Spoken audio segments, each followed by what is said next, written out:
যে এইটা ফুলতলি পিসাব লতিফ সাহেব করছে, ওটা বলছে। তা আমি বলে বাবা আমরা আসলাম, হুজুর আপনি তো মসজিদ মাদ্রাসা একসাথে করতেছেন, আর ফুলতলির পীর সাহেব বহু বছর থেকে আমাদের লন্ডন আসে, উনি মসজিদ বেশি বানাইছেন, মাদ্রাসা করেন নাই। আমি লন্ডনে এতিমখানা তৈরি করছি, জোরে বলো সুবহানাল্লাহ। আমি আমেরিকাতে গির্জাকে নিয়ে, গির্জা ছিলেন, গির্জা হিন্দুদের যেটা মসজিদ, খ্রিস্টানদের গির্জা মানে আমাদের যেমন মসজিদ, খ্রিস্টানরা গির্জার মধ্যে গিয়ে সাধনা করে। এখানেও আছে, ঢাকাতে গির্জা আছে, আছে না বাবা? কালীগঞ্জে আছে না?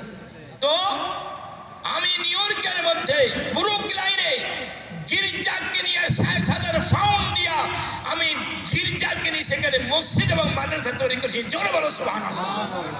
আল্লাহর কসম করে বলতেছি, জোরে বলো সুবহানাল্লাহ। মাহবুবুর রহমান, কোন মিথ্যা কথার আশ্রয় নিতে হয় না। আজকে বাংলার বড় বড় বক্তারা দেখা যায় মাঝে সাঝে এমন গোমরাহি কথা বলি ফেলে যে স্বয়ং আল্লাহ ও রসুলের সঙ্গে শিরক হইয়া যায়।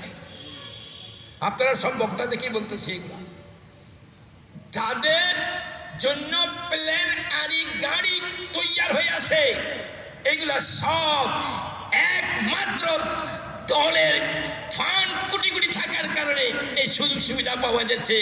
আর আমরা দলের কোটি কোটি ফান্ডটা দূরের কথা, আমাদের যত ফান্ড আছে সব ফান্ড আমরা গরিব এতিমের পিছনে খরচ করে ফেলতেছি, জোরে বলো। দেখো নাই কুতুববাগির কি হয়েছে?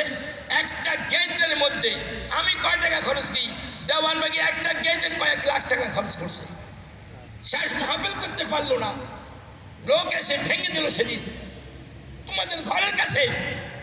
ভাগ্যবান এই জন্য বলছি যে আপনাদের দোয়া আল্লাহর কাছে যদি কবুল হয়ে যায়, ইনশাল্লাহ যে কোনো